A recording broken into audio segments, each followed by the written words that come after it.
بسم الله الرحمن الرحيم.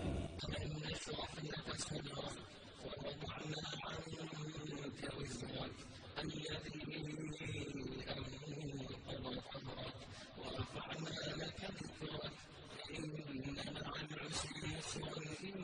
مع العسر يسرا